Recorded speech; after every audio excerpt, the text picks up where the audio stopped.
if you buy from me or you don't buy from me, I'm cool with it because I'd rather just educate and you have the best possible scenario go for you. So you won't get hustled by these guys that say, oh, yo le ayudo a la raza. Because those yo le ayudo a la raza, that's what they're preying on, that you don't know what you know.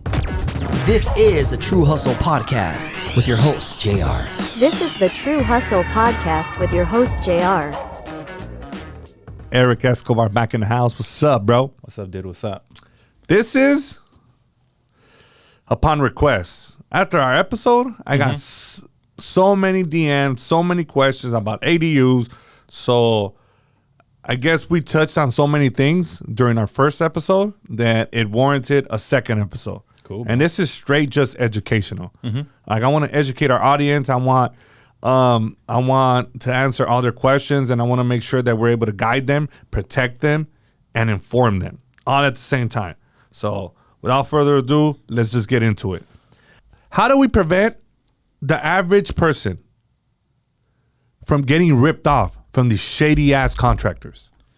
So right now, dude, there's a lot of contractors, especially in the Hispanic community, that are like, oh, let me help my raza, right? And I get it. We're in the Hispanic culture. We go to Hispanic culture events, so that's important, right? You want to help other people. Yeah. But in this construction field, every single time I see, let me help out my raza, it's the same guys that are taking advantage of the raza. For me, I don't never promote, let me help my raza. I say, let me just help people, whether you're black, white, Mexican, Asian, I don't care. All my customers are from every ethnicity. I just like making sure they get quality service and get their project done right. It doesn't matter to me if you're raza, you're not raza. How about you just be a good person? Period. Damn. So these guys, they do that, help my raza. They go after 60-year-olds, 70-year-olds, people like my dad, your dad, bro, that age that don't know much about construction. Like, our parents know a little bit about construction. There's a lot of them that don't. They get the down payment and they run off, bro. The company that, it came out on the news. It came out on Telemundo, bro. That's some serious business. Shit. It came out on Telemundo? All right, I believe it. 120 people, bro, took the deposits. They were running ads, Facebook ads. We help out the Latino community. They were even doing ads in Spanish. Targeting 60, 70-year-olds. They took the deposit or made them go get a loan from a company that will fund the loan and then go against the house. They went bankrupt. They took out the money, bro. And you got 60, 70-year-olds crying about their life savings are gone, dude. God. I could go after the owner. The owner doesn't own anything, so what are you going to go after? And that's why I say, when you see the, let me help out my raza, it's not a bad thing. It's good intentions. But people, like, use that to prey on other Hispanics. Fuck. That's crazy. How can we run a check on the license to see if they have any priors, if there's some outstanding violations that will let the consumer know, like, hey, be careful with this individual? So you're going to go to the state license board right here. It's the CSLB, California State License Board. You go there, you put in their company name, or you put in their contractor license number. If they don't have that, they're probably not licensed. That's one. Number two, go to job sites that they have. Ask them if you could go to current job sites or past job sites they've done. Talk to referrals, their owners. Like, if the owners are saying, hey, let's just say, for instance, I want to go do an ADU. Oh, cool. Come talk to these two owners and come check out these two job sites. I don't have a problem sending referrals out, like, of people that we've worked with, because there's plenty of them, right? So that's one thing. Check their Yelp reviews. Check their Google reviews. Do a Google search on them. Don't just trust somebody because you're just trusting somebody on a $200,000, $300,000 project. Like, oh, it feels good. Like, feel good doesn't, like, that's too much money to just feel good about a person. Do your research, definitely. Okay. Also, what is the average? I don't want to say average. What is the rule of thumb in terms of a deposit to have your construction project started? Okay, so most of our projects range $200K, bro. Just let's get that, like, around there, right? So an ADU is expensive. California State License Board says you could only give $1,000 or 10%, whichever is less. So what's going to be less? $1,000, right? So realistically speaking, what could the contractor do with $1,000? Not much, right? But they could get $1,000 to start, sign the contract, and then something like a 10% of, like, once the project gets going, we don't ever ask like, hey, I need 30-40% up front. Like, it's illegal. You can't do that, right? But as soon as the project gets going, we ask for a little bit more because it's $1,000. Like, literally, that's one day of work and you're done with $1,000, right? So you need some money, but 10%. But make sure, more importantly, there's a scheduled payments, right? Not just, the contractor feels like he needs more money now. No, passing foundation inspection, passing all the rust, passing roof sheathing inspection, passing stucco inspection, right? So all these post inspections, that's when you pay out because the inspectors are going to check what they're doing. Obviously, you need to check also, but the inspectors are checking. So we always schedule after approval of inspections. So it should be like a phase. Like phase 1, Yep. we're going to give you this much. Phase 2, we're going to give you this much. And should that be in a written contract? Yeah, so you write out your contract, and that's your terms. If somebody doesn't have those terms, that's be careful. Another thing, once you see framing done, don't get excited. That's where I see most people losing their shirts. When they see the framing done, you see from nothing to a structure, then you get excited. Like, that's only the beginning. You still need all your roughs. You still need your electrical, your plumbing, your mechanical, everything, dude. And framing looks very overwhelming. So people get excited and they're ready to dish out money. But slow down. Make sure you follow the schedule. Okay. So, and all this is outlined on your contract. Definitely should be outlined on the contract, yeah. Got that? So when you sign something, it's like already pre-scheduled for you. Phase 1, you're going to release this type of money. Phase 2, this type of money. So if there's some in-between unforeseen the contractor saying, hey, I need extra this, then... And then it's negotiable, bro. If you don't feel comfortable with like a 20% on this payment, right? Let's just say approval of framing. I want 20%. And you feel comfortable with 15 and you want to leave 5% back, it's negotiable. Now I could tell you no because XYZ reason, but you could tell me yes because you feel more comfortable that way. And then it's a conversation to have. But don't just like say, oh, whatever the contractor says, that's what it goes. No, you can negotiate the percentages. Obviously, you don't want to leave... if you're talking about $200,000, you don't want to leave, I'll pay you $50,000 upon final. Like, no contractor's going to say yes to that because they're floating the whole project. But, something that makes sense for both parties.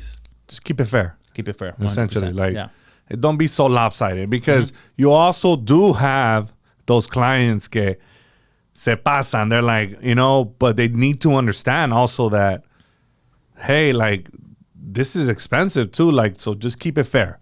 Both ways. Okay.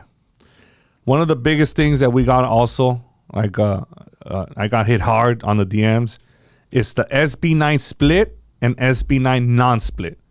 What's the difference? So we got our first SB9 lot split.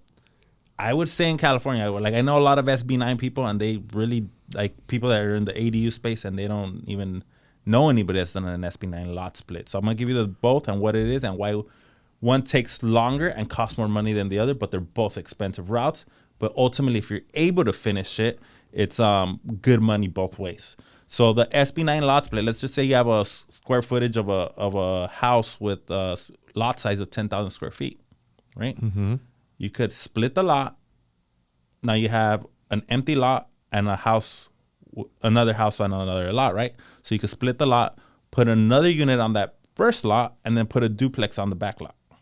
Okay. That's an SB9 lot split. So now just imagine, let's just say here in Downey, you have a house what's a house room for? Average house. Average house is going to be like $750 right now. Okay, $750. You're able to put another unit, not an ADU, another unit. So why is that a difference? Why is that important? Because a unit has more value than an ADU. The reason why, because of the after repair value. There's not a lot of ADU selling, but there is a lot of duplexes selling. Right, so so the duplex is worth more than the house with an ADU because there's more comps. Does that make sense? Mm-hmm. You're an agent, you know about that. So that being said, you're doing a duplex and a duplex. The after repair value after everything's done, skyrockets, right? Like, because you have 2 duplexes basically, and you can sell them separately. So that's the SB9 lot split. Now the regular SB9, which we've gotten approvals for too, it's you have your house in the front, you add an SB9 unit, essentially make it into a duplex, and then on top, on the side, the garage, you could still convert that into an ADU. So you could literally turn 1 unit into 3 units, but it's 1 lot. You get me? So the other one, you could literally build to sell and keep the front lot, and essentially you could probably almost have a free house, free and clear, you know? But the other one, you have to sell the whole package or refinance the whole package together. Got that? For those of you that sent me all these DMs, this is for you. I just wanted to make sure that we clarify everything. This episode is just like I said earlier, it's purely educational for you, for the consumer. So listen up, guys. This is straight values, straight bars coming from the source. Not from, hey, I heard it, I read it here. From the source. Here's one thing about social media, bro. And a lot of people do this. We just had a social media coaching other contractors, right? That we just did that this Saturday.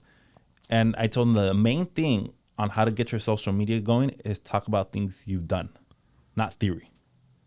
Everything I'm talking about right now about the SB9 and SB9 lot split, I've done it for myself before I start teaching other people how to do it. So I've actually done an SB9 lot split, right? And a lot of people like talking because it's the new buzz out there. Oh, ADUs. So you could sell with the ADU potential. It's like, yes, but do you know how much is that actually going to cost you? And I see that a lot in the agent world. People just talk a whole bunch about it, but really have never done it themselves, so they really can't educate the client at the end of the day. If you buy from me or you don't buy from me, I'm cool with it because I'd rather just educate and you have the best possible scenario go for you, so you won't get hustled by these guys that say, oh, yo le ayudo a la raza. Because those yo le ayudo a la raza, that's what they're preying on, that you don't know what you know or what you're supposed to know. And that fucking sucks. Yeah, bro. It sucks when you hear stories of people supposed to be helping each other. It sucks. Like the last story was somebody got hustled for $280,000, bro. How the fuck is that possible, bro? It sucks, bro. Framing. How much is framing on 2 units? Probably 60 grand, bro. 70 grand. Took 280, bounced.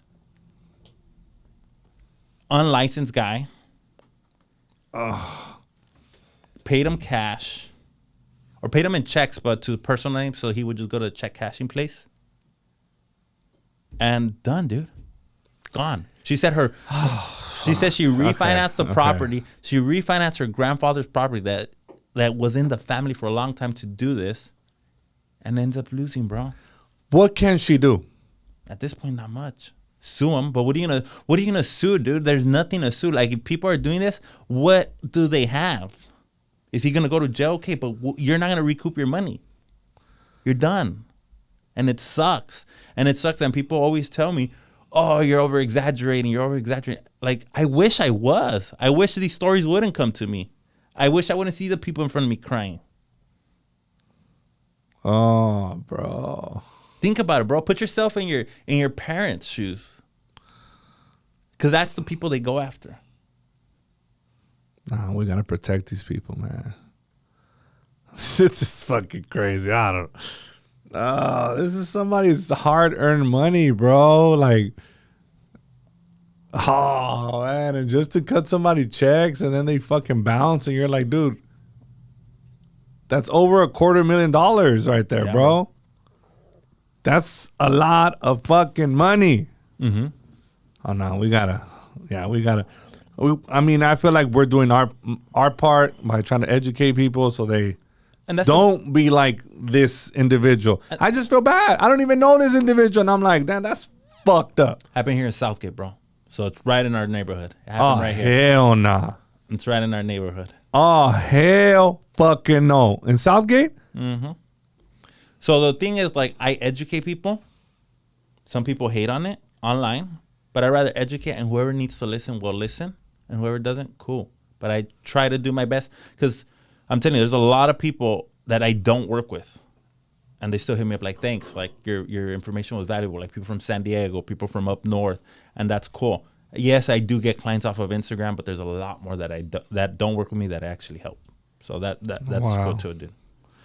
Okay, let's talk about the ADU building process. Okay. Let's try to shorten it for, but I want like a step by step. Let me say it again. The ADU process, step by step. What goes first and what goes last?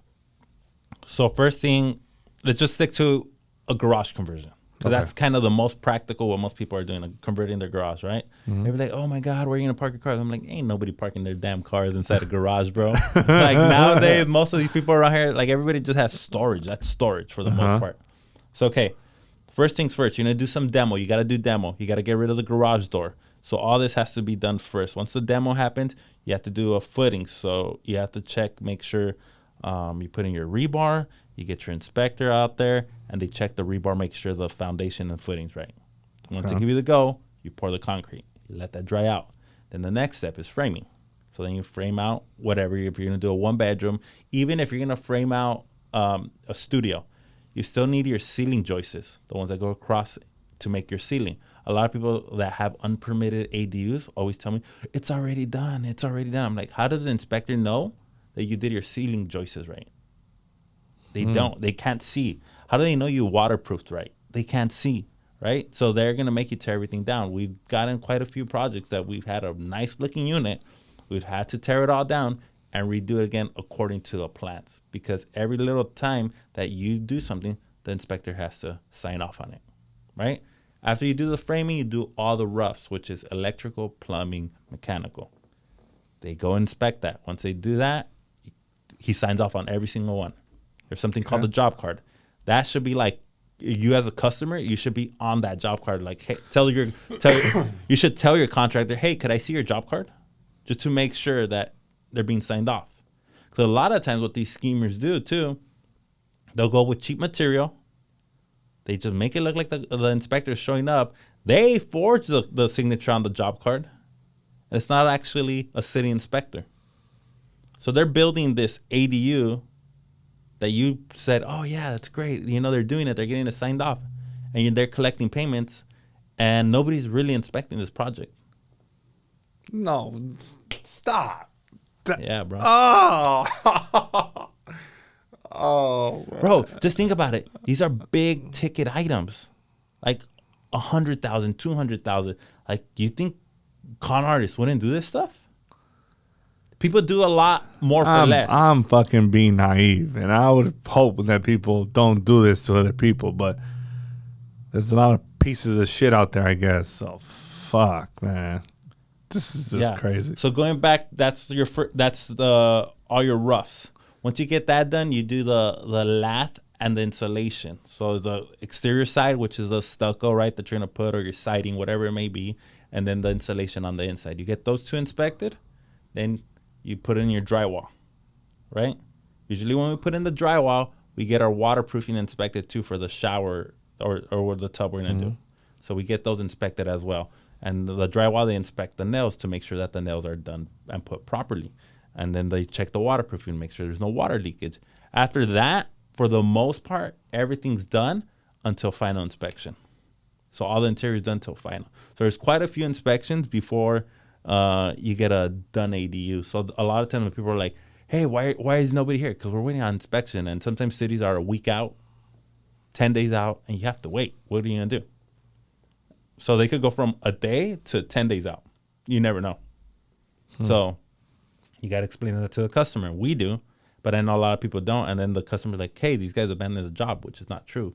But sometimes they do abandon the job. So you kind of have to know who you're working with too. All right. Well, that's from A to Z. I mean, there's steps to it. But I know that one of the questions was like they wanted to know what it was like. Yeah. I think for the most part, just be cautious, bro. There has to be trust, obviously, because I don't like it when somebody's down my neck either. So, but at the same time, it's like from the get-go, if it feels off, it probably is off, like with the contractor. But you got to do your due diligence. Like, is there a reputation? Is there a brand? That's why it's so important for us to brand ourselves, because a lot of times guys don't think it's important, but it's like my brand's everything. I can't afford to do a bad project because my brand is worth so much to me. And That's the way it should be. Yeah. Your reputation, your brand is everything. That's why customer service is top.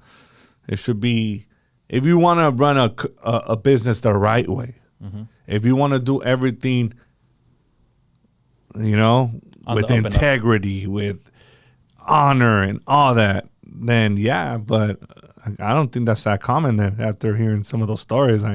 How many people how many construction businesses do you know actually putting out content on social media? Yeah, not a lot. Actually, I don't know anyone aside from you that does it. So I said there's a blue ocean, there's an empty ocean for us if we do content. Because then this is like giving the customer so much belief and trust. And most of the times, all the hate I get is from other contractors.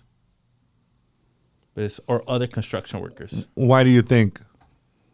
Because I'm telling customers things that most construction people don't want customers to know. So it's like hidden secrets of the construction field, which I'm okay with. Or sometimes because I'm wearing Nikes on the construction site. Oh, and you're supposed to be wearing I'm supposed to be Mr. looking like a construction worker.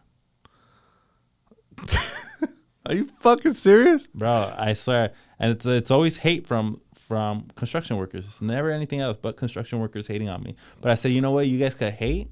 I'll give valuable info and get clients at the same time. That's cool. Because their hate doesn't pay my bills. I get hated on because I wear polos.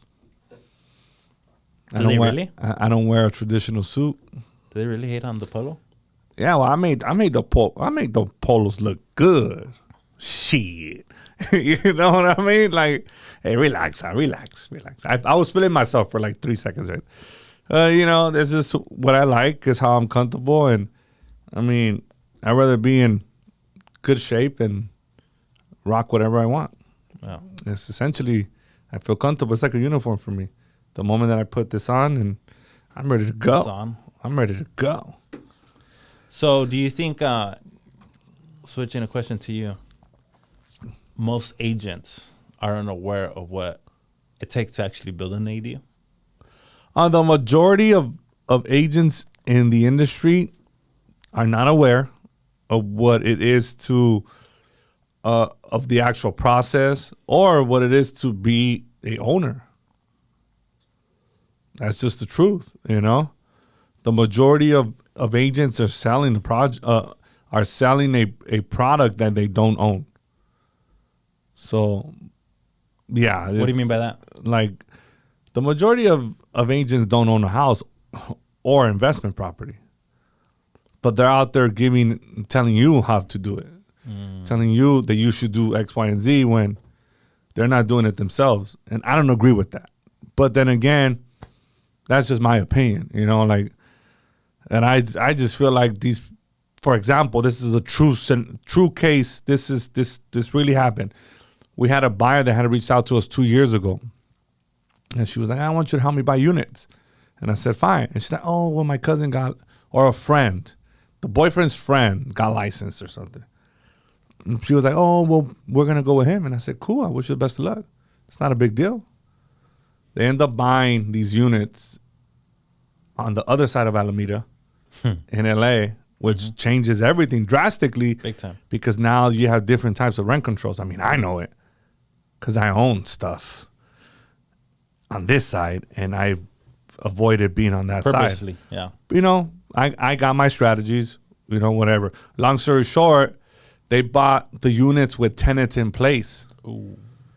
And they couldn't get rid of them. But the agent didn't know, so then they come back to me like, "Hey, help me out." And I'm like, "Well, you're gonna help out." I mean, he got paid, so I think you need to Talk to him. talk to him. Like, what are you gonna talk to me for? Yeah. People. And at that point, you already bought the property. Yeah, what are you gonna do? I'm like, people expect other people to work for free. Don't do shit to people that you wouldn't want somebody to do to you. Are you gonna go clock in for free? Like, I'm gonna clock in and for free. Well, I'm a great person, Yeah. but it's like, damn, like, you have to be careful on who you hire. You have to be careful. Everybody thinks that multifamily is super easy, and it's not. You have to know the ins and outs of certain laws, and you need to know, you need to know how to be the resource and how to guide your client. And it's like, if you don't actually have experience with the product and you don't own the product, chances are you're not going to be very informed. Yep. Going back to what you said about don't do to others that you don't want done to yourself. I see a lot of people coming and asking for quotes, bro. And they're just like, so a lot of the times our elimination. So we're not like trying to get every client because we don't have enough capacity to hold every client. Like we just don't have the team. And the person tells you, yeah, we could take it on. They need work. We just don't have the manpower to handle 100 ADUs at once. Right? So people will come to me and be like, hey, I need a quote. So we do elimination of prospects. We try to eliminate the prospect. And they know it sounds mean, but I'm like, hey, how are you going to fund this? What type of ADU are you looking to build? Because I want people that are ready, right? And if they're not ready, that's fine. It's not saying that we're done, but it's like, hey, if you need funding, go to talk to this person. Go talk to a loan officer and get your financing in order before you think about building an ADU. So that's why we're not afraid of telling price out front. Like, what are you looking to do? A garage conversion? Okay, it's going to run you the X amount, right? Or you're going to do a new build? How many bedrooms? How many bathrooms? Okay, this amount. I don't need to go look at dirt. A lot of people think I need to physically go out there, or one of my guys needs to physically go out there and look at dirt. We don't need that. I'd rather you get your money right, and then from there, we could get going on something real. Because I don't want to, I wouldn't want you to come to my house. I'm going to tell you, hey, JR, I'm thinking of selling my house. Come to my house. And I know deep down inside I'm not. I'm not going to go make you waste your time. I wouldn't do that to anybody. I wouldn't do that to you or to any vendor, bro. It's just not ethical. But a lot of people don't have a problem doing that to construction people. And that's a big complaint in the construction industry. Oh, they make me go for free. That's why we have to eliminate people. And it's having a real conversation. If you don't have the funding, that's okay. But here's the next step that you need to do in order to make this happen. Whether I go see the dirt or not, you still need to do that step. Yep. So that's super crucial. Going back to you and being on this side of Alameda, because you know the product. You know the product. So it's like, when you told me that, like, I did that subconsciously, and I didn't even know I was doing that. Like, I don't like LA whatsoever. LA City. Yeah, those restrictions, especially, I feel for those landlords on that have to deal with the LA City rent control and stuff like that. What they did to us in general for, like, during the COVID, they got it worse. And I feel bad for them because it's unconstitutional, first of all. They took our rights for our properties, and I could get in detail of everything, but it's like on that side, they got it a little bit worse, and it sucks. But that's why you have to know this type of stuff. You know, people were not even aware that you couldn't even evict people for buying a house and living in your own house. That you just bought. That you just bought. Your own fucking house. You just bought this. And now they're telling you, nah, you can't get rid of them. That's crazy, dog, if you ask me. So, but that's why it's about staying informed, being educated on your product. And I think there's nothing better. There's nothing better than going through that experience of purchasing. It's of purchasing your house or purchasing your investment property, because I think that you went through the process. It equips you better. It makes you more knowledgeable, and now you went through it. So I think it's easier to guide somebody else to go through it. Well, here's what I did with my ADUs, bro. Like, I built mine first, my personal ones that I rent out. So now when my clients need help with how do I rent this, how much should I rent it for, I'm like, here are the steps. Here's exactly what we've done over and over. Here's what you could do. So, okay, is a contractor just going to build, which most do, because most don't own. So that's where we come in and we give an extra little help if they're trying to rent it out, right? And a lot of people see that as like, it's whatever. But if you've never rented a property before, you know how nerve-wracking it could be getting somebody in there. Yeah, it's like there's a process to it, but I would rather take advice of somebody that has been through it. And that's crazy because a lot of people rather save a buck than to go with somebody that's done it. Yeah. And it's just like there's so many, could get intricate. There's so many. You see, I've never bought a multifamily before, bro. I never have. I'm not gonna say I did, but if I did, if I would automatically talk to you, be like, hey, bro, I need help with this, because it's a whole different beast. Yeah, there's a than lot buying of single family. Man, I had another man. This is a true story too. I had somebody We're on the true hustle. We gotta talk about true stories. You know, for somebody, a lot of people call me like to fucking help them out with the bullshit that they got themselves into, and I'm just like, I had somebody that's like, hey man, he's an agent, so you know how you think he represented himself or whatever. I don't know, whatever. He's like, hey bro, he's like, he had an issue with the rents. When you buy multifamily, those rents are prorated through escrow. There's a rent roll. Right. That you have to get the deposit, because the deposit doesn't belong to you. It belongs to the tenant. To the tenant, absolutely. So then you have to get it back in the rent roll. It indicates everything. Well, for this particular transaction, they didn't do one. Now the existing owner kept the deposit. Kept everything. Oh. And then I'm just like, bro, like, what does the rent roll say? And he's like, what rent roll? And I was like, how many units? Okay, wait. I think it was two or three. And I'm like, okay. He's like, yeah, because the tenant's leaving. Now he wants his money, but they never gave it to me. I was like, oh, man. Well, you need to get that checkbook already. So I'm like, so it ain't the tenant's fault. I'll tell you that. It's not their fault. Somebody got to pay that money. So now they're arguing back and forth. And that's what happens, I guess. I wasn't much help there. I was just like, come on, bro. And seriously, it's an agent. dog. Like, come on, man. Yeah. So who knows what happened? I just said, hey, brother, go back to what you would tell somebody else. Like, go back to the contract, go back to escrow, like the rent roll, the this, the that. And like, but there was nothing. I said, well, then I don't know what to tell you. Somebody got to pay that tenant. Shit. So, yeah. What do you think is the craziest thing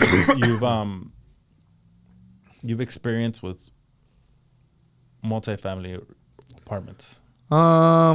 If there is, I don't think I've personally, like as an owner, I haven't experienced very bad situations. I try to keep my properties in great shape, like for that reason. But one of my horror stories is right before COVID, I bought this property. I renovated the house. I'm talking about I fucking gutted it. New floorings, new bathroom, new kitchen, new paint, new light fixtures. Add all that shit up. Boom, boom, boom. Dope. I did new window. I did the whole nine. Mm-hmm. And, you know, I was screening for great tenants, whatever. Long story short, I rented it.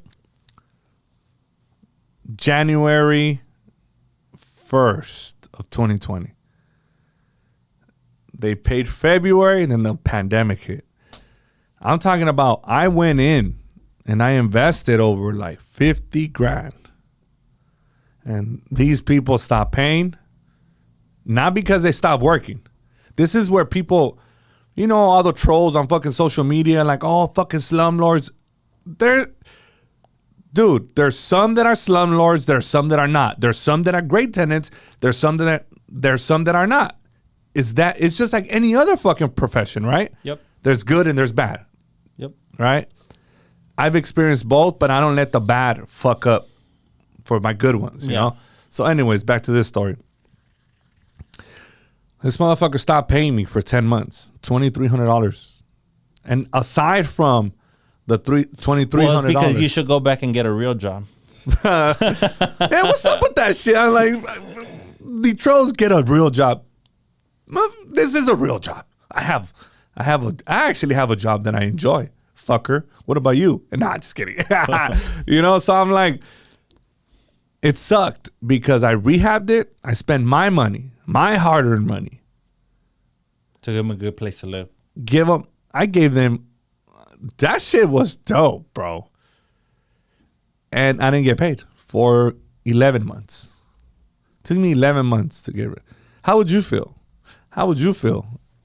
So that's when you have the trolls, oh, fuck these landlords. And first of all, renting is optional. Ain't nobody forcing you to go rent. Buy your own shit, just like everybody else. We all work hard. We all put in work. And we are good with our money just so we could own something. Now, if you lack that, go to my channel. I gave you all the info for free. So it's like we all have the same opportunities. So don't trash somebody or try to talk shit to somebody because they want to invest their money. They want to do certain things. And it's just like, last time I checked, renting is optional. You know, it's crazy, dude. I see. You know what I mean? I see what you do, and it inspires me. And I'm like, damn, like that's cool. I want to do that too.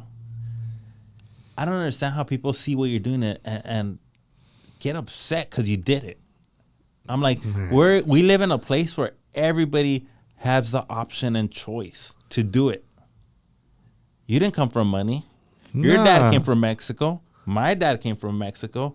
Like, you could go out and hunt and make it happen for yourself. Bro. Still today, where we're at, still in 2024, you could still do that. I don't know about the future, but today, you could still go out there and do it, especially with all the opportunities that are out there with social media, TikTok, Instagram, YouTube. Like, you could literally go viral and create a business out of you going viral. It's even easier today than it was, like, 15 years ago when I first started my first business. Man. Way easier. Like, before, in order to get reach, you need to run ads that cost money. I could assume 15 years before that it was even harder because you had to run TV ads that cost you more money. So Man, you're right. I think now it's like you could make shit tons of money. Straight up. Yeah. There's the opportunities are there, and it's just you could have this too. Like, it's just, you know, I read one of the messages that were like, oh, well, you fucking rich. You grew up rich. I'm like, bitch, I am from Huntington Park, homie. I went to Huntington Park High School. Got kicked out of every fucking high school in the district. Bro, like, I was like in those streets, like, for real though. Like, and I'm not trying to portray this tough guy role or anything like that, but I'm saying, like, I come from I come from the struggle and from what it is to grow up in the streets. For real though. From the dirt. You know what I'm saying? And it's like, when I see certain things, I'm like, damn, like, bro, like, you probably had it better than me. Shut your ass up. Like, you had it way better than me. You know, my episode is coming, and I'm going to tell my whole story. And some of you are going to feel bad. Like, God damn, that fool went through all that, and he still did it. I'm just resilient. But when you were going through it, and I say this for myself, when I was going through it, to me, I didn't even realize we were poor. I didn't realize we were poor, dude. Like, I was excited when we would go to church, you know, when they would give food to the church. I would be excited. Oh, we're going to go get tons of food for free. I was like, that's sick, you know? And then we get the piece of bread, bro. And you would have to cut out the little mold that was in the bread. The little circle you would have to cut out. And keep going. I thought that was cool. Like, we're getting free food. But you don't know what you don't know until you're older. You're like, oh, shit, we're poor as fuck. You know how... Here we go. You ready for this one? My first mall was Stonewood Mall here in Downey, and I was like 17, dog. Yeah. We just went to the swap meet. We just went to Alameda swap meet. Like, that's where, you know how, like, kids were, you know, I'm not saying I grew up poor, like fucking poor, you know, no. My dad was a hard worker just like yours. We were like, but we didn't do that extra shit. Because you didn't even know it existed, bro. Bro, I went to Chili's at the age of 20, dog, 21. And that was like, holy shit, I'm at Chili's, dog. Like, you know? Yeah. Like, this is, you know, I never went to Outback, Chili's. Like, None of that. We went to fucking Mi Ranchito, way. On Santa Fe, dog. And that was our thing, dog. Oh, man. You want to know about Disneyland? I don't like Disneyland. Me neither. But there's a reason why I don't like Disneyland. So when me and my sister hicimos nuestra primera comunión, right there in Santa Marta, I think it's Santa Marta right there in HP next to Mission Hospital.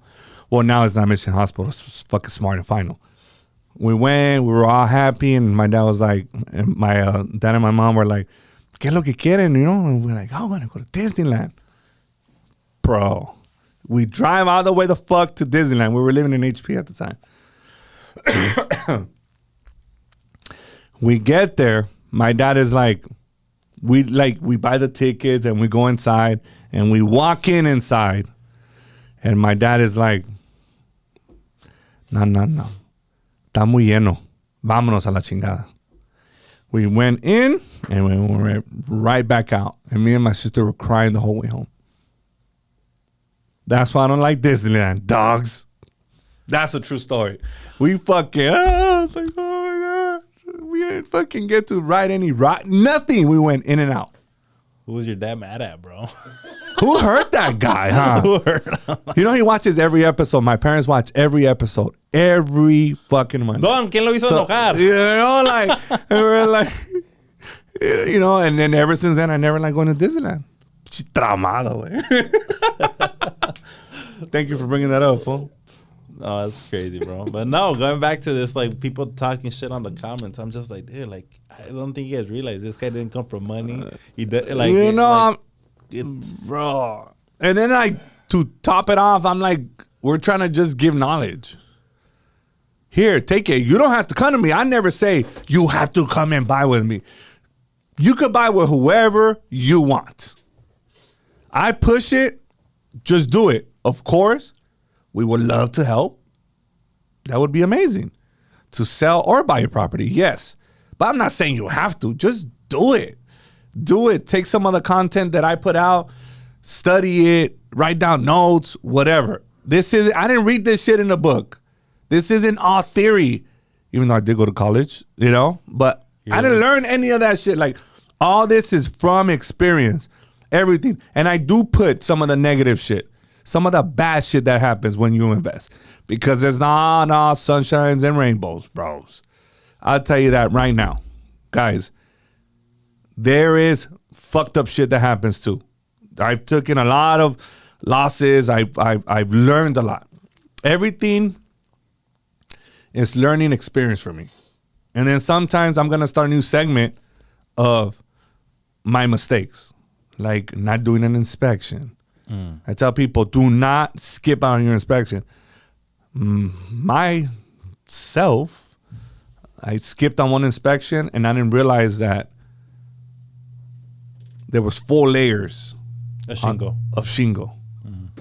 Anyways, that was very expensive. There was too much weight on the property. You had to redo the I had to roof redo wrappers? it. I had to redo everything.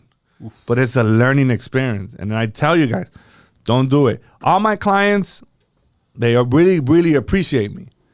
Because everything that I've been through and that I've experienced, I'm like, dude, no. And I'm always going to say the truth. Like, I don't know about this one, guys. We might have to pass on this one. And they're like, oh, okay. Well, the thing is, in this world of real estate, bro, you're buying expensive-ass houses. We all know it's expensive. And a lot of people just put lipstick on the pig, right? So you think it's beautiful, but you don't see the 4 shingles that are up there. And they just put a brand new shingle up there, and you're like, okay, let's go, let's buy it. Or it looks beautiful, but the plumbing, the sewer line going out to the city is like cracked and busted. So you gotta replace that. That's expensive, right? It looks beautiful, but then the electrical's all janky. These are things that you do need an expert to go out there, hire that inspector to make sure that everything's on the up and it's true what they're saying. If not, it's all negotiable. You could ask for money off the property because of X, Y, and Z. And I think a $300 or an inspector charges with $300, $400, whatever he might charge. He'll save you thousands of dollars. Sewer line's another $250, $270. You know, like we just had a sewer line done for our clients, Louis and Stephanie. They did a sewer line that was great. They did everything. I think I'm a roof expert now that I've been through all that shit. So right away, I'll look at a roof and I'll be able to tell. Like, nah, that has like, tiene tres capas. Or no. That one's single. Okay, looks And good. it's not only having to replace the roof, but it's the amount of trash to tear it down, bro. You know, my roofer, he was like, he would, but you know, I've done business with him for forever, right? So he's like, oye, es mijo. Because, you know, he's older. He's like, yo soy hombre de palabra. He's like, but you know how much trash here is? Like a ton. Literally 1 ton. Because, you know, they weigh it, right? Yeah, that's how. And he's like, this is like probably going to be over a ton of trash. He's like, I'm going to honor the price, but fuck, I think I fucked up. And I was like, thank you. Don't worry, I'm going to give you more work. But you're the exception. There's a lot of times too people, oh, I'm going to get you more work. Te voy a dar más jale. And guys get excited and they're like, yeah. And then. I gave him after that, I gave him like 6. He redid all my shit. You know, because What's his name? He's a Don Jose. Okay, we don't have the same roofer. So they sound the same. Yeah. No, he's just honest, you know, really honest, really just a great person. And I think I've experienced both. So I think I have I think I can identify like who's full of shit and who's not, you know. What are some, I think people want to hear like some success stories, like some ADUs that you helped out a family, they did their whole thing, now their property is valued at this price, or, you know. Well, first let's go with the financing, because that was another question we got. Then we'll go from financing to the success, and we'll close it with the success. What is the best option to finance, and what is the best option to finance an ADU? So ideally, we have to know where rates are at right now, right? That's kind of a big thing, even with ADUs. So if you have a house that has low interest on it, you'll probably do a HELOC more than likely, right? Because you don't want to let go of that low interest rate. If not, you just refinance the whole property, pull that money out to build the ADU. Don't pull that money out to go shopping, vacation, and all that. You want to put into something that's going to give you some sort of value back, right? Mm-hmm. That's what I see the top two, or even some people they sell a house, they have cash saved up. One experience we just had was mom lived about 3-4 hours away. She sold her house. She's in her 70s, late 70s, to build an ADU at her daughter's house because they want her close. But they don't want her in the house, but they want her close. You know? It makes sense. It's respectable. Yeah, so I said that totally makes sense. So they grabbed the proceeds from the house and they put it to the ADU. So a lot of that's going on. And most of our clients are either older parents, right, that are doing that exact play, or a lot of times the parents take out a HELOC and build the ADU for their older kids, 30-year-old kids, you know, with the family, because the cost to build, let's just say a 2-bedroom, 1-bathroom, let's just say all in is with everything is like $230,000, $240,000, right? That's going to be cheaper than going to buy a house anywhere here in Los Angeles. And that's why most of our clients are one or the other. And then, yes, we do have investors, first-time investors, or investors that have a few properties that just want to grow their cash flow. So that's kind of how the financing goes down. What are the benefits of building an ADU? For me, I'm going to talk about myself, right? Like what's happened to me. Cash flow, that's one, that's ideal. And then the property value has gone up, right? So those two things are huge. Another thing, you never know what could happen, right? Your parents, you just don't know. So my big thing is always thinking of my father-in-law, mother-in-law, and my parents. That's kind of my huge thing. My wife's an only child, so where does the burden fall on? You know? Absolutely. So it's like I got 4 parents, not 2. So I worry about that all the time, and you never know what could happen. So you have somewhere you could, worst case scenario, put somebody in, you know, that you truly love and appreciate and value. So I think that's huge. But that's kind of where I see the benefits is that, and obviously you're creating cash flow and you're increasing the value of your property. Absolutely. Hell yeah. That's going to give it value. So it's like you take this type of money. I mean, you either refinance, which is not lucrative right now. Don't do it, especially if you have a low interest rate. But you could get a HELOC, or maybe you could borrow from your 401k, whatever. However you get the money, you get it. You're gonna invest it into something like that, and then you could get your money back later. So it's like you're taking it from here, putting it right there, but here it grows. Yeah, a lot of It's that times. easy, especially if you have like money in the bank. Like if you have, let's just say $200,000, and where they're paying you 0.001, or if you have it in a CD, which is paying like 6%. Nothing's gonna beat that. The way that appreciates. Well, I'm gonna ask you a question just to drive this point home. When you started making money, was it through the cash flow or was it through the equity? It has to be through the cash flow for me, because I don't really dabble into like the refinancing and messing with the equity, because I put all my trust and I bet it all on me that I'm gonna be able to generate money without tapping into that. Okay. So- Fast forward today. You're a new investor, right? You didn't buy when you bought. You're buying now, and you're breaking even on a property with cash flow, breaking even. But you have 400K of equity. In 30 years, that property's paid off, even though you didn't cash flow. Mm-hmm. Is it an equity play or a cash flow play right now, where most people are at? Not where you're at, because you're like on another level in that sense. Well, Doesn't mean you have to break into the cash flow or to the money that the property is generating. that's a good scenario. It's breaking even, Breaking even. Let's say I'm making $100 a month, which is and I have how much equity? 400K of equity. I would definitely utilize that. I probably would tap into it some way, somehow, and either reinvest or build something, which is essentially like a burr. Or just let it ride. Like, just keep letting it pay itself off. You know? Yes, but okay, I should have asked. Is that the only property I have? Yeah, probably. Like if people are sitting down with this equity just with that single property and it's just a SFR? Yep.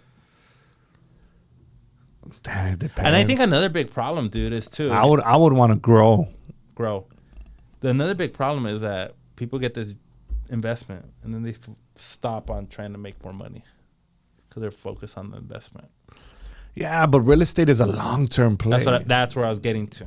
Real estate is always a long-term play. People need to understand that there is passive income and it's cool, but it's only going to grow with time. Everybody I've talked to, bro, their wealth is always made on the time, on the Time. equity time. It's just, it's going to take time. So you need passive income, and it's going to grow within the next 10, 15 years. You still need active income. Today income. Yep. Right now money. Yep. Now, you can't just buy one property and say, oh, I'm done, and then expect it to change your life. No. There's active income and there's passive income. The passive income is going to take care of you when you retire. But you need now money to either pay this off or invest in other properties. That's the way I see it. So that's why if I had one property, I would think about, do I need to tap in there? Because essentially that's exactly what I did. Because I did have that properties. I did have those properties with equity, but I decided not to touch them because I trusted my ability To generate more money actively. So it kind of falls on the individual. Like, are you like me, or are you just more chill? Like me, I'm like, fuck that. I don't want to tap into it. I don't want to tap into it, and I'm gonna go hustle my ass off and generate more money. But some Let's go people are deeper. not. How would you generate more money? Man, nowadays you can make money. How did Me? you generate more money? Sales, real estate. When I was still employed with the county, I would work overtime. I was the overtime king. Just put out a video about that. You know, I worked overtime like a motherfucker. Let's talk about numbers. Like how many? What are we talking about overtime? How many hours? I would work 16 hours a day. Heard that? So that's why when people be like, "Yeah, I be hustling," like, fool, do you be hustling? I worked so many hours. It's ridiculous, dog. But I was young. I was in my 20s. I can't do that now. Yeah, but then they'll come back to you. Like, oh, what about work-life balance? So anything. You want to hear a true story? Go ahead. I had this individual that would make fun of me. Well, she made fun of me one time. She was like, I was working overtime and I was still working graveyard. And she's like, and when she was walking in, I was walking out because they had to relieve us, right? And she's like, damn, dude, all you do is work. Don't you have a life? And I was like, no. I just fucking kept on walking, you know? I was working, hustling the way that I could. And I still had, I got my real estate license working at that job. Studying during my break, studying during, you know? So yeah, I would work a lot, like a gang. Like 120 hours of overtime a pay period. That's real. A pay period. A pay period. People will be like, what the fuck? How? Yeah, I worked a gang. You see that? The month of July Go ahead. of 2010, I think it's 2010. How long ago was that? Almost 14 years ago. I worked 16 hours and graveyard at the same time because they would pay us double time. The whole fucking month. Just a machine. The whole month. 16, and then I would work the graveyard. So some days I would work 20 hours a day. I have a buddy that does he buys properties as well, right? And he builds the ADUs and rents them out. And then he has a full-time job. And sometimes he's like, man, like, fuck, I had this full-time job, you know, whatever. I said, no. Stop. Do not complain about your down payment partner. It's the truth. And that I'm still thankful for that job. Like, it gave me like a real boost. Like, it allowed me to write my own checks. Yeah. Like, how much you want to make this month? And I was like, how much do I need to buy that property? And back then when I was buying, they were like, I was $490 for 5 units. So 20% down wasn't like, holy shit. I wish I had the wherewithal at that age to know that was a play. Because we were making money. I was making money, but I was busy just doing other stuff, having a good time. And very little people actually had the wherewithal to buy property at that time. Like now you see it on Instagram, everybody, oh, buy property, which is another reason why I think property is so expensive because everybody's saying to buy property on Instagram. But you didn't, this information wasn't out. Like it was Facebook was barely going off and nobody was really talking about investment on Facebook. Facebook was just like, oh, look at my Aunt Maria enjoying her birthday. That's all it was, bro. You know that people discouraged me from buying those properties? True story. I bet they like, hey, don't do it. What are you doing? Fuck, you're crazy. Why are you buying right now? It was like in 2009. Like, why are you doing it? Like, you okay? True story. It's like, why are you working so much? Dude, have fun. I just think, bro, it's information wasn't widely available. And I don't know what made you see it. I don't know because you're like the exception. Not Man, I fucking be, you know, I'm religious. I am. And I just think God guided me so much and he put so many great opportunities in front of me that I didn't realize how big they were at the time. And when I was out of line, God smacked me and was like, what the fuck are you doing, dude? He's done things in my life where I'm like, oh shit, like he's talking to me, like kind of crazy, you know. So I'm just like, I just been very blessed, and I think I get lucky. I believe in luck. I believe that the harder you work, and the harder you work, you put yourself in that lane, in that winning lane. to get luckier. Like it's like work really hard, you're gonna attract certain things. I believe it. And you know, and at the time I wanted that shit so bad because I wanted to quit my job, and it's like nothing was gonna stop me. Nothing, bro. I would even say it. I was like 26. Like, why are you working so much? I would be like, I'm chasing dreams. That's what I would always say. I'm chasing them. I'm chasing them. You think you got them already? Or have the dreams changed? They've changed as my life has changed. You know, and I think at that time I was putting more value in monetary things because I was chasing it. But when you get to a certain point, your values change. And it's like I became more at peace and more just things just changed, you know? And I think my kids were sent by God at a certain time in my life. Like all of them. It was like, all right, you're ready. Boom. And like, hey, like my oldest son, like he's like, hey, you need to stop what you're doing. Boom, here it is, your son. He's gonna do this and do that. He's gonna make you change. And you know, all my kids have came at a perfect time in my life. Mm-hmm. What's the next goal? The next goal, for me, I think I need to help more people out and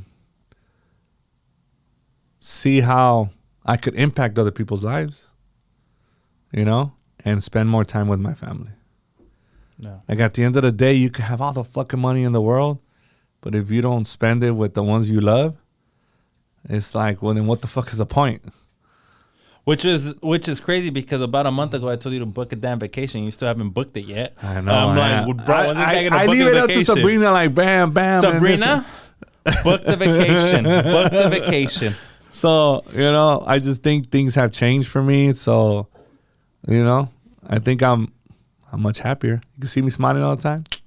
You know, I wouldn't smile that much before. I think you got knowledge, bro, that very limited people. Once again, we go back to theory. A lot of people talk about theory. Oh, buy investment properties, buy this. I'm like, no, I actually know you have them. I actually know. Like, I physically know that you had them. I've seen them. So you have information that very little, especially very little agents have. And for general population, guys like me that don't know much about it, I think that's something that I would want to see more of, that could help a lot of people on how to strategize. And even if it's the best thing right now, because a lot of people, like, you know, with limited resources, maybe it's not the best thing right now. Maybe it's something else. Yeah. You know? I just think if you have to borrow money to go buy a house or to go buy an investment property, I think that is an indicator that you're not so good with money. So I understand you might want it, but take a step back and fix what needs to be fixed before you get yourself into something like that. Because if you're bad with money already, and then you have to borrow money to get into this type of investment, you got to pay that fucking money back. If you're not good with money, fix that first. Fix all the shit that's wrong. Everybody has, fortunately for me, I didn't have those I've been a tight ass since I was like young, and I've been really good with money, and that's my strength. No wonder at the beginning of the podcast, bro, I was like, bro, can I get a coffee? He looked at me sideways like, what you want, dog? This guy finishes them all and shit. So I've been really good with money. I don't overspend. Of course, I think I went through that little phase in my 20s where I thought I was like doing big shit and spending on dumb shit. Well, it was a phase. So stop. You know, it's like you don't need to do certain things like that. Just fix the things that are wrong and shit, and then get into it. Yeah. I don't know. Did I answer kind of the question? But or was it a statement? That's good, bro. I just think that's important. Share. I think how you're going to bring more value to the world. For me, as your friend looking in to you, I say, you know what? Like, how to invest and what to invest in.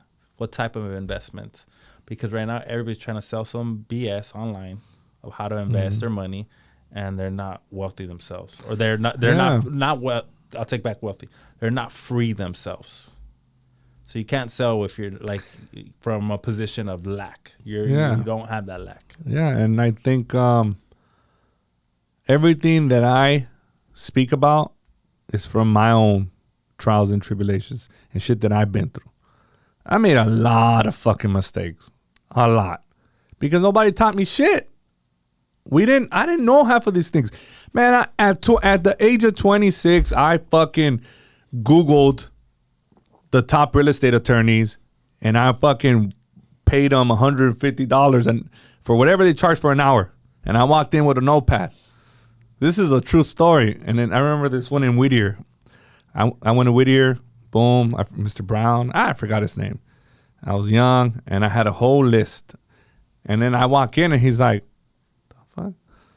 How can I help you, man? I was like, I have, how much? Charge me an hour, sir? Okay. And I put the timer.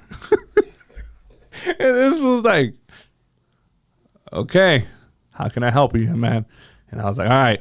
So I plan on owning a lot of property. That's how I started it. And then he's like, okay. So I was like, so how do I protect it? And how do I do this? And tell me, you know, this. And I was writing everything down. Boom, boom, boom. And then the hour was up. And he looks at me and he's like, don't worry. Keep going. And I was like, all right, cool. So I walked out of there. I was like, thank you, sir. And then he's like, he smirked and he's like, I like you, man. I hope that, you know, I hope you make it. And I was like, now I'm about to be 40 next month. So I was like fucking 14 years ago. Shit. Time flies by. Nobody taught me shit. I had to go learn it on my own. And I had to have life teach me some very costly lessons. So it's like when I throw shit out there and I show you guys the process of certain things, it's like, dude, learn. I'm giving it to you for free. Some of these mistakes costing me thousands of dollars. I made every fucking mistake that you could possibly think of. Not because I'm not smart, it's because I didn't know. I didn't know. You don't know what you don't know. But now I know. And now you could either learn from it and grow, or fuck it, keep scrolling. Mm-hmm. Your choice. What else? Success story. Oh, yes. ADU success stories. So we'll go with one client. When I met him, he didn't have a property. He didn't even own his own house. So he lived in Santa Monica, and from Santa Monica, he hits me up, and he's like, hey, I want to build an ADU. Me in my head, I'm like, where the hell are you going to build an ADU? You don't even own a house, bro. So he's like, yeah, I want to meet you. And I'm like, cool, bro. I was in Newport at the time. I was doing some stuff out there, and I said, cool, meet me in Newport. So I'm like, he's not going to show up. Santa Monica and Newport, that's quite a ways away. And the little dude shows up. He's like, hey, bro, you told me to come. And I'm like, oh, my God, he showed up. I was even like mind blown that he showed up. Because, you know, usually people just, they talk, but they don't actually show up. And then he's like, yeah, so I want to build an ADU. And I said, okay, cool. Do you have a property? I asked him again. He's like, no, I don't. I said, cool. Once you find a property and you buy it, let me know. So he, like 2 weeks later, I'm in escrow on a property. And I was like, oh, snap. Okay, cool. Oh, shit. So then he closes. He's like, hey, I'm ready to build an ADU. I got to give him time now, bro. I got to give him time. I'm like, he actually pulled through, you know? So I show up to his house. We do an ADU and a junior ADU. So we build that. We build both of them. He rents them out. He lives in that house, in the main house, for about a year and a half. In that year and a half, he's living in the main house. It's 3 units now, went from 1 to 3. He buys another property where we build an ADU on. So that's already 6 with his primary. So 5 and his primary. He moves out of his primary house and he buys another house. And that's his main house now. Right? In 3 years, this guy has collected 10 doors. Doing ADU, junior ADU, strategies. And we've been like, that's a So is he refinancing? he's refinancing, doing the JR move, making more money, just whatever way he can, buying them off market. So he's doing every Really? like he's just combining strategies, dude. It's everything. He's working more. He's buying off market property, so that's gonna be a little bit more affordable. He's maximizing by building ADUs on the property, on the garage conversions, or doing stuff like that. And it's at the point that I was like, dude, like, yes, we'll do it for you. I want to see you win. It excites me. So he went from not owning anything to 10 doors today in 3 years. So that's a hell of a success story. Damn, tell that fool to take us to lunch. Shit. Shit, I'll let him know. But that's yeah, dope. that's impressive. Everything is doable, man. If you really want it, you're gonna figure shit out. You just gotta want it bad enough. And here's the cool thing: at that first house where he built the ADU and junior ADU, his mortgage was $4,400, I think, around there. So for about a year and a half before he moved to his next property, he was only paying $400 out of pocket to live in a house because he was renting the other two out. And remember, interest rates 3 years ago where they were at. Oh my god! So he got a bunch of property with low interest rates. And he has a regular W-2 job. Regular W-2 job. See what I mean? It's doable. You can do this. If you put your mind into it, you'll figure shit out. You just gotta want it bad enough. All right, bro. What do you got coming up?